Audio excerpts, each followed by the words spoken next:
नमस्कार दोस्तों, मैं विकास कुमार बरनवाल आपके channel Baranwal tutorials knowledge wisdom में स्वागत करता हूं। तो दोस्तों, चलिए आज की क्लास की शुरुआत करते हैं। उससे पहले देश दुनिया से जुड़ी हुई कुछ महत्वपूर्ण सुर्खियों को जानते हैं। उसके बाद सभी टॉप 10 डेली करंट अफेयर्स को विस्तार से जानेंगे। तो चलिए 11:30 समय बज चुका है, तो चलिए क्लास की शुरुआत करते हैं। तो देश में पहली बार जो है इस साल करीब 2021 में बात करूं तो 29,000 नए केस सामने आए हैं या देखने को मिले हैं और 24 घंटा में लगभग 190 लोगों की मृत्यु भी हुई है। यानी सक्रिय मामलों की संख्या 2,34,000 से ज़्यादा पहुंच चुका है। तो बहुत बड़ी एक चिंता की बात है देश के लिए और लोगों को सतर्कता बरतने की जरूरत है। जो भी राज्य हैं सभी को जो है एकदम सरकार का गाइडलाइंस को जो है तेजी से माननी पड़ेगी और अनिवार्य करनी पड़ेगी। नेक्स्ट बता दूं कि आज राष्ट्रीय हॉकी चैंपियनशिप जो हो रही है महिला अंडर का जो हो रहा है झारखंड के सिमडेगा में, उसमें हरियाणा और झारखंड जो है आज दोनों का फाइनल मैच है। नेक्स्ट बता दूं कि आज इंडिया का भी जो है चौथा मैच जो है हर हाल में जीतना होगा इंडिया को। इसके साथ ही मैं बता दूं कि मंडी से भाजपा सांसद राम स्वरूप शर्मा ने खुदकुशी कर दी है। हिमाचल प्रदेश के मंडी क्षेत्र में जो कि बीजेपी के सांसद हैं जो है अपने घर सरकारी फ्लैट में जो है फांसी लगाकर आत्महत्या कर ली है। तो ये थी कुछ सुर्खियां। आगे चलते हैं, जानते हैं आज की क्लास में क्या है खास। तो सबसे पहले आज का इतिहास, रोज की तरह 5 सवाल और उनके जवाब आपको देखने को मिलेंगे। उसका क्वेश्चन ऑफ द डे जो कि एक स्पेशल टॉपिक पर एवरीडे जो है बेसिक पॉइंट्स के साथ डिस्कशन की जाती है विस्तार से। उसका थॉट्स ऑफ द डे जो कि हमारे क्लास का गुरु है और विज्ञान से जुड़ी हुई 5 महत्वपूर्ण सवाल जवाब प्रत्येक दिन की तरह आपको देखने को मिलेंगे जो काफ़ी इंपॉर्टेंट होते हैं। तो चलिए आगे बढ़ते हैं, जानते हैं आज का इतिहास से जुड़ा हुआ सवाल को क्या है आज के इतिहास में खास। क्योंकि इतिहास जो है हमारा हमेशा हर एक एग्जाम में पूछा जाता है, एक बहुत ही इम्पोर्टेंट सब्जेक्ट है, इसको आप बोल सकते हो। आज ही के दिन वर्ष 1919 में ब्रिटिश शासन के दौरान भारत में उभर रहे राष्ट्रीय आंदोलन को कुचलने के लिए रॉयल एक्ट लाया गया था। इस कानून के आधार पर ब्रिटिश सरकार ने को यह अधिकार प्राप्त हो गया था कि वह किसी भी भारतीय को बिना मुकदमा चलाए जेल में बंद कर सके। आज ही के दिन वर्ष 1801 में भारत में पहला आयुध कारखाना कोलकाता के केसीपुर में स्थापित किया गया। इसे गन एंड सेल फैक्ट्री के रूप में जाना जाता है। स्वतंत्रता के पहले भारत में 18 आयुध कारखाने थे और स्वतंत्रता के बाद 21 खुले। 2 अप्रैल 1979 को आयुध कारखाना बोर्ड भी बना। आज ही के दिन वर्ष 1858 में डीजल इंजन का आविष्कार करने वाले रडॉल्फ डीजल का जन्म पेरिस शहर में हुआ था। शुरुआती शिक्षा के लिए जर्मनी भेजे गए। बचपन से इंजीनियरिंग का शौक था। 1887 में पहला इंजन बनाया। फिर उन्होंने जो है 1912 तक दुनिया भर के 17,000 डीजल इंजन का काम किया और फैक्ट्रियों में जनरेटर के तौर पर प्रयोग किए जा रहे थे उस समय। दूसरे विश्व युद्ध के बाद डीजल इंजन को परिवहन में आजमाया गया जो कि क्रांति बनकर निकली और 29 सितंबर 1913 में जो है उन्होंने दुनिया से अलविदा कह दिया। तो चलिए आगे जानते हैं क्वेश्चन ऑफ द डे। देश में किसी चैंपियनशिप और ट्रेनिंग की शिरकत करने के लिए निशानेबाजों को अब अपने हथियारों को विमान में ले जाने की समस्याओं का सामना नहीं करना पड़ेगा। खेल मंत्री किरण रिजिजू ने इसकी लेकर जो है ट्वीट किया है, जिसमें एक पत्र में नागर विमान मंत्रालय ने निशानेबाजों को इसको लेकर अनुमति दी है। पत्र के अनुसार निशानेबाजों को अब अनुमति मिल गई है कि वह अपने साथ लाइसेंस वाले 1 से ज़्यादा हथियार और 50 से ज़्यादा कारतूस लेकर किसी भी चैंपियनशिप या ट्रेनिंग में हिस्सा लेने के लिए जा सकते हैं। तो एक बहुत बड़ा डिसीजन देखने को मिला। इस तरह का होना चाहिए। देश में एक राज्य से दूसरे राज्य में विमान से आसानी से जो है हथियार आप ले आ सकेंगे। खेल मंत्री ने जो है विमान विभाग को, विमान मंत्रालय को, नगर विमान मंत्रालय को जो है आभार प्रकट किया है। अन्य देशों के लिए उदाहरण पेश कर सकता है। ये बातें जो है की गई है और आने वाला समय निशानेबाज का समय है और ये एक अच्छा स्पोर्ट्स भी उभर कर देश में निकल कर आ रहा है। ये बातें सभी जो है किरण रिजिजू हमारे केंद्रीय खेल मंत्री स्पोर्ट्स मिनिस्ट्री ने ये बातें कही है। तो चलिए आगे जानते हैं आज का थॉट्स ऑफ द डे।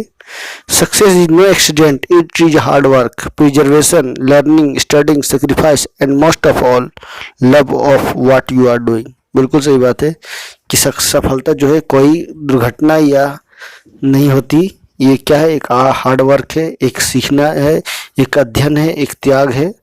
सबसे ज़्यादा कि वो आप क्या करो, जो आप काम कर रहे हो उससे आप प्यार करो, है ना, उस पर आप मन लगाओ, उससे ध्यान केंद्रित करो, कंसंट्रेशन करो, तभी जो है सफलता आपको मिलेगी। तो बहुत ज़रूरी है ये बातें जो है। पेले जो कि फुटबॉल ब्राज़ील के बहुत बड़े खिलाड़ी हैं, ये फुटबॉल खिलाड़ी। और मैं बता दूं कि मैंने क्रिस्टियानो रोनाल्डो से पे एक सेपरेट वीडियो बनाया है उनकी जीवनी पे, तो उसका लिंक मैं शेयर कर दूंगा, आप वहाँ जाके देख सकते हो। तो ये बातें जो है पहले ने की, success is no accident, is it hard work, preservation, learning, studying and sacrifice and most of all love of what you are doing. बहुत अच्छी लाइन थी। चलिए आगे जानते हैं आज का करंट अफेयर्स के टॉप 10 टेली करंट अफेयर्स में क्या है। तो फटाफट पेन पेंसिल कॉपी लेकर तैयार रहिए। और मैं बता दूं कि आप मेरे चैनल पर नए हो तो एक बार जो सब्सक्राइब कर लेना, बेल आइकन प्रेस कर देना, ताकि ऑल काइंड से नोटिफिकेशन मिल सके। और कल का करंट अफेयर्स क्लास नहीं किया तो मैं डिस्क्रिप्शन बॉक्स में उसका लिंक शेयर कर दूंगा, आप वहाँ जाके देख सकते हो। तो चलिए आज का जानते हैं पहला क्या है करंट अफेयर्स से जुड़ा हुआ सवाल। अमेरिका के अटलांटा के 3 स्पा सेंटरों में 4 एशियाई मूल की महिलाएं समेत 8 लोगों की हत्या की गई है। तो बहुत बड़ा ये घटना हुई है। लगातार 2-3 वर्षों में देखा जा रहा है कि अमेरिकी मुल्क एशियाई मुल्क के अमेरिकियों पर जो है हमला किया जा रहा है। अटलांटा में एक के बाद एक निशाना बनाया जा रहा है स्पा सेंटरों को। सीसीटीवी फुटेज के आधार पर जो संदिग्ध अमेरिकन युवक को पकड़ा भी गया है। 21 साल की ये युवक है। तो इस तरह का जो है अंधाधुंध फायरिंग कर स्पा सेंटर में जो है ये 8 लोगों की मृत्यु हो गई है। स्थानीय समय अनुसार के 5 बजे जो है अटलांटा से प्रयास की दूर इस वर्ष में ये शुरू हुआ। यहाँ स्ट्रिप मॉल में एशियन मसाज पार्लर को निशाना बनाया गया। फायरिंग के मौके पर ही 2 लोगों की मौत हो गई, 3 गंभीर लोगों को अस्पताल ले जाया गया, जहाँ 2 घायलों ने कुछ देर के बाद जो है दम तोड़ दिया। ये होती है। नेक्स्ट बता दूं कि देश भर में 16 मार्च को राष्ट्रीय टीकाकरण दिवस 2021 मनाया गया। इसमें जो है पोलियो के बारे में या पोलियो दिवस के रूप में या पोलियो टीकाकरण के रूप में मनाया जाता है प्रत्येक साल 16 मार्च को। नेक्स्ट चलते हैं और विस्तार से हम लोग डिस्कशन करेंगे हर एक पॉइंट को बारीकी से। तो सिंगापुर ने दुनिया का सबसे बड़ा तैरता हुआ सौर फॉर्म स्थापित किया है। तो ये एक बहुत बड़ा बदलाव देखने को मिलेगा। और समुद्र में और एक जगह एक सही समय पे सही जगह पे जो है कम संसाधन में इसका जो है उत्पादन किया जा रहा है। वैसे बता दूं कि भारत में सबसे बड़ा सौर टिली कलकत्ता बंगाल के दुर्गापुर में बनाया गया था। नेक्स्ट बता दूं IQ स्टडी एक संस्था है, उसके अनुसार दिल्ली दुनिया की सबसे प्रदूषित राजधानी बनी है। तो सभी जितनी भी राजधानी है देशों की उसमें सबसे प्रदूषित राजधानी जो है दिल्ली को बताया गया है।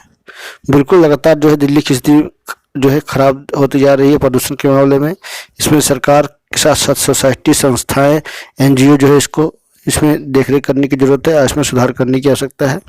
भारत बहुत बड़ा प्रदूषण के चपेट में आ रहा है। आने वाला समय जो है प्रदूषण से बहुत बड़ी गंभीर बीमारियां और लोगों की मृत्यु का कारण भी अकाल भी बन सकती है। मृत्यु का कारण और अकाल का कारण भी बन सकती है।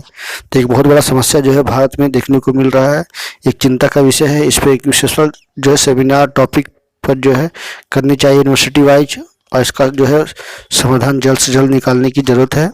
एक व्यापक स्तर पर जो है एक अभियान चलाने की जरूरत है। तो मैं भी सरकार से ही दरख्वास्त करता हूं कि आप जल्द इस पर जो सुधार करने का काम करें। तो चलिए मैं बता दूं झारखंड की खिलाड़ी प्रियंका क्रिकेटर ने जो है पटियाला में चल रहे 24वीं federation cup senior athletics championship में जो है लंबी कूद स्पर्धा में लगभग 6.10 मीटर छलांग लगाकर स्वर्ण पदक हासिल किया है। तो ये बहुत ही युवा खिलाड़ी हैं और झारखंड की बेटी हैं जो है इन्होंने ऐसा कर दिखाया है। साई रांची की प्रशिक्षु प्रियंका ने जो है पहले प्रयास में 5.8 मीटर, दूसरे प्रयास में 6.1 मीटर, तीसरे प्रयास में 5.49 मीटर, चौथे प्रयास में 5.9 मीटर और पांचवें प्रयास और अंतिम प्रयास में सर्वश्रेष्ठ देते हुए जो है अपना नाम किया। केरल की रिद्धि मैथ्यू को जो है रजत पदक जीतने में सफल रही हैं, जबकि कांस्य पदक तमिलनाडु की के सेरिन ने 6.07 पदक के साथ जीता है। नेक्स्ट राउंड में भारतीय मूल की अमेरिकी देबरा हलांड को कैबिनेट सचिव के रूप में नियुक्त किया गया है। ये देख सकते हैं उनकी तस्वीरें, बहुत ही जानकार महिला हैं ये।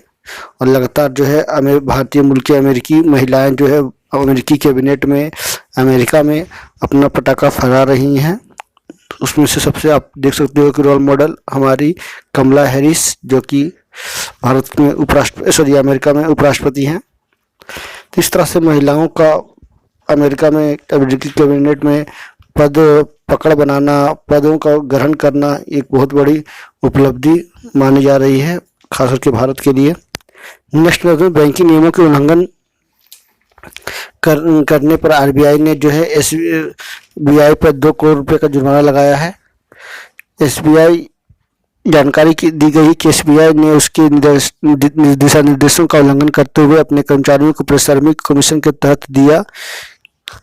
केंद्रीय बैंक ने स्पष्ट किया कि जुर्माने पर एसबीआई या उसके ग्राहकों के मध्य किसी लेनदेन से कोई संबंध नहीं है। नेक्स्ट झारखंड सरकार ने राज्य के 27 खिलाड़ियों को सीधी नियुक्ति पत्र सौंपा है। सभी को झारखंड पुलिस आरक्षी में नियुक्ति दी गई है। तो पहली बार जो है झारखंड इतिहास में ऐसा हुआ है कि डायरेक्टली सीधी जो है नियुक्ति पत्र दी गई है। उसमें से बहुत सारे ऐसे खिलाड़ी हैं जो दैनिक मजदूरी करते हैं, है ना, और झारखंड का स्थानीय स्तर पर जो हांडी दिया दारू जिसको बोला जाता है, महुआ दारू बेचा जाता है, वो भी काम करते थे खिलाड़ी। तो जिनको ऐसी स्थिति को देखते हुए जो है झारखंड सरकार ने पहले ही घोषणा कर दी थी कि 15 से 16 मार्च तक जो है सभी खिलाड़ियों को नियुक्ति पत्र दिया जाएगा। उसमें से 27 खिलाड़ियों को नियुक्ति पत्र दिया जा चुका है आरक्षी पद के रूप में। तो बहुत बड़ा बदलाव और बहुत बड़ा जो कदम उठाया गया झारखंड सरकार के द्वारा, ये तारीफ की बात है। ऐसे ही होनी चाहिए। खिलाड़ियों को दशा सुधार करने की जरूरत है सभी सरकारों को। नेक्स्ट बता दूं, चुनाव आयोग के द्वारा चुनावी राज्यों में अब तक लगभग 331 करोड़ रुपए जब्त किए गए हैं। उसमें से बता दूं कि पश्चिम बंगाल, तमिलनाडु, पुडुचेरी जैसे राज्यों में जो है बड़ी मात्रा में पैसे ये जो है चुनाव आयोग ने जब्त किए हैं। नेक्स्ट बता दूं, टीसीएस ने साइबर हमले से बचने के लिए ऑटोमेटेड वल्नरेबिलिटी रिमेडिएशन प्लेटफॉर्म नामक सेवा आधारित सॉफ्टवेयर लॉन्च किया है, जो है साइबर हमले को रोक सकता है। काफ़ी हद तक ही जो है ये साइबर अटैक को रोक देगा ये। तो पहली बार जो है टीसीएस ने ये सॉफ्टवेयर लॉन्च किया है। तो मैं आशा करता हूँ कि और भी बहुत सारी कंपनियां इस तरह से जो है अपना कदम बढ़ाएं और साइबर अटैक को रोकने में कामयाब बने। खास करके भारतीय कंपनियां, मैं भारतीय कंपनियों से ही आवेदन भी करना चाहूँगा अपने प्लेटफॉर्म से कि इस तरह का जो है व्यवस्था कायम करे, ताकि आने वाले समय में चीन या और भी जितने भी अन्य देश हैं जो भारत के खिलाफ कदम उठाते हैं उनको एक तमाचा के रूप में मिले। तो ये था आज का टॉप 10 डेली करंट अफेयर्स। आगे जानते हैं विज्ञान से जुड़े हुए 5 महत्वपूर्ण सवाल जवाब को। संवहन केंद्र केवल द्रवों और गैसों में होता है। सामान्य टीवी रिमोट है ना, जनरली टीवी रिमोट में जो है कंट्रोल में रक्त है ना इंफ्रारेड किरणें का उपयोग होता है। तारों में अक्षय ऊर्जा के स्रोत हाइड्रोजन का हीलियम में परिवर्तन होने की वजह से होता है। देश के सबसे गर्म क्षेत्र को ज्योतिहीन क्षेत्र कहते हैं, है ना। परमाणु बम में ऊर्जा के लिए नाभिकीय विखंडन प्रक्रिया जिम्मेदार है। एक मैं और सवाल से करूंगा आपसे कि भाप ज़्यादा गर्म है या उबलता हुआ पानी ज़्यादा गर्म है? इसका जवाब आप कमेंट सेक्शन में जाके दे सकते हो। मैं जरूर आपका नाम पुकारूंगा जो भी इनका जवाब देंगे कैंडिडेट। तो ये महत्वपूर्ण सवाल है और आई होप आज के टॉप 5 जो विज्ञान से जुड़े हुए सवाल हैं उससे आपको काफ़ी कुछ जानकारियाँ मिली होगी। तो चलिए आज मैं कुछ इंपॉर्टेंट जानकारी देने जा रहा हूँ, जो कि हरून इंडिया वेल्थ लिस्ट जारी की गई। उसमें से कौन कौन से लोगों को क्या क्या मिला है रैंक, तो वो आपके बारे में बता दूं कि मुख्य सामान्य सबसे आगे हैं 6,58,400 करोड़ रुपये, 73% जो बदलाव देखने को मिला। रिलायंस इंडस्ट्री से जुड़े हुए हैं, 63 साल उम्र है, ये महाराष्ट्र के रहने वाले हैं। हिंदुजा ब्रदर्स 1,43,700 करोड़ के साथ संपत्ति के साथ दूसरे रैंक पर हैं। तीसरे रैंक पर जो है 2 कदम जो है उनको बढ़ा है, वो 2 रैंक बढ़े हैं। सी नादर और फैमिली 1,41,700 करोड़ SCL के हैं, ये दिल्ली के रहने वाले। चौथा नंबर पर गौतम अडानी और उनकी फैमिली 1,40,200 करोड़, अडानी गुजरात से है। 5वां स्थान पे अजीम प्रेम जी जो कि 2 रैंक इनको सुधार देखने को मिला। 1,14,400 करोड़ की संपत्ति के साथ 6ठे स्थान पे साइरस एंड पूनावाला, 7वें स्थान पे राधाकृष्णन दामानी एंड फैमिली, 8वें स्थान पे उदय कोटक, 9वें स्थान पे दिलीप सिंघाई, 10वें स्थान पे साइरस पलांजी मिस्त्री जैसे लोग हैं। और ये देख सकते हैं झारखंड सरकार के इतिहास में जो है 20 वर्षों में पहली बार खिलाड़ियों को मिली सीधी नियुक्ति। ये देख सकते हैं 27 खिलाड़ियों को नियुक्ति पत्र झारखंड सरकार के हेमंत सोरेन के द्वारा दिया गया है। बता दें कि वर्तमान में हेमंत सोरेन की सरकार है, जो कि लोकल पार्टी है जेएमएम झारखंड मुक्ति मोर्चा, और वहाँ पे फिर जो है सरकार चल रही है। ये था आज का क्लास। आई होप आज के क्लास से काफ़ी कुछ जानकारियाँ मिली होगी। तो नेक्स्ट वीडियो के साथ, नेक्स्ट क्लास के साथ फिर मैं मिलूंगा। तब तक के लिए नमस्कार, सबा खैर। ज़्यादा आपसे फिर से एक और रिक्वेस्ट करूंगा कि आप मेरे चैनल पर नए हो तो एक बार जो सब्सक्राइब कर लेना, बेल आइकन प्रेस कर देना, ताकि और काइंड ऑफ नोटिफिकेशन मिल सके। और कोई सुझाव या सजेशन देना चाहते हो तो जरूर देना। तो कल का वीडियो का लिंक मैं शेयर कर दूंगा, तो आप वहाँ जाके देख सकते हो। So thank you very much for watching and please subscribe my channel. Thank you very much.